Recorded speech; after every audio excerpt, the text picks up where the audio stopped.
Hello everybody, this is the Dodge Ram, and if you have a transmission solenoid code, this is what you need to see. I will show you how to replace your solenoid block right here.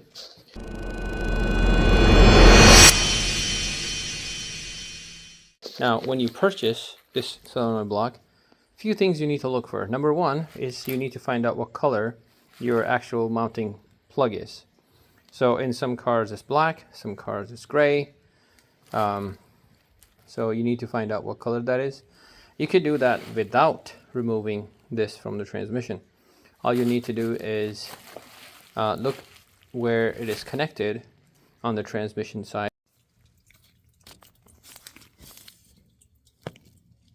For the driver side, disconnect the main plug and you should see the color of your connector. Once you found that, order your solenoid block. Then you would need your gasket, the oil filter and pickup oil filter. You're going to replace these guys with it. To access your solenoid block, we'll have to remove the oil pan completely. What I have done is I have removed this side bolts and the back bolts completely, and 2 bolts from that side above the manifold. And this allowed the pan to tilt enough to drain out without spilling anything. So you're gonna let it drain as much as you can. Then I will slowly remove the bolts, and what that would do, it would eliminate the mess and oil will slowly drain out. Once it's drained, then I'll remove the pan completely, get out of my way. And you have to have a pan at the bottom because you don't want the oil to drip onto it. The best thing to do is have your truck sitting overnight before you do this work, so all of the oil, most of the oil, can drain out in the pan. Whatever is in the torque converter will still be there, and you don't have to worry about getting that drained, but whatever is in the transmission, nicks and crannies, will come out nice and easy. Once you've done draining that, we'll go ahead and show you next. Once your pan's out, this is what you get to see. You're going to remove this filter here because there's still oil in there. By removing that 8mm bolt, the filter pops out. Then you're going to remove that filter. There's still oil in there. You're going to have another drip pan underneath, drain that out. And then we'll get to the actual valve body. We have to remove the valve body to get access to the actual solenoid block, because unlike traditional cars, their solenoids are not on the side of the valve body. They're actually above the valve body, on top. So you're going to need to remove those 8mm bolts, the black ones you see right here. And I'll show you some other ones. Here you go. So I just popped the oil filter out, and there's oil in there. I'm going to let it drain and then pull it out. Let's see. We got more mess here to deal with. Yeah, there's a little bit of oil. Okay. So here you go. It's threaded in. The new filter comes with its own fittings for the threads and the new seal. You're going to clean the surface up and apply new seal to the filter, tighten it back up. So now, since we can see the valve body clearly, we're going to remove all the 8mm, wherever you see them, for the valve body to be able to drop out of this pan. Once you open those bolts, the valve body will slide out. If this side is stuck a little, it's because of this O-ring here. All you need to do is pry it, slide a bit, and it will come off. At this point, what we need to do is flip this upside down, because when you do that, you're going to need to remove these bolts here. So we're going to get hold of 1, 2, 3, 4, 5, 6, 7, 8, 9, 10, 11, 12, 13, 14, 15 bolts from underneath to get this sucker out of here. So I'm just going to go ahead and flip it.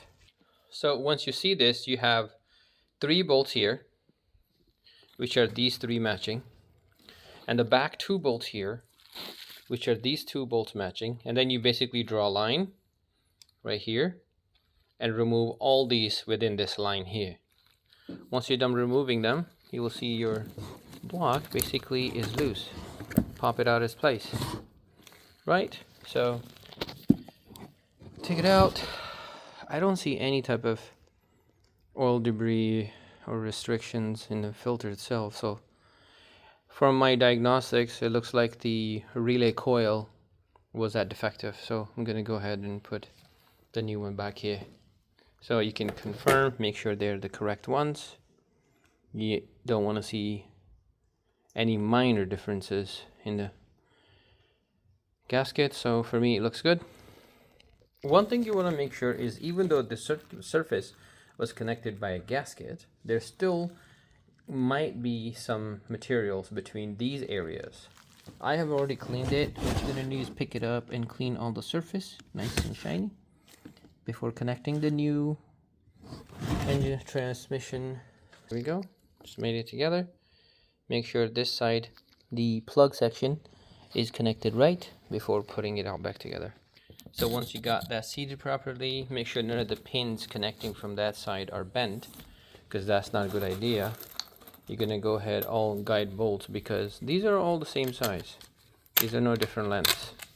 All of the bolts that came out should be exact same size. You can put all your bolts back in, tighten them down, and put this block with the valve body back into the transmission. All you need to do at this point is torque things down. When you add oil,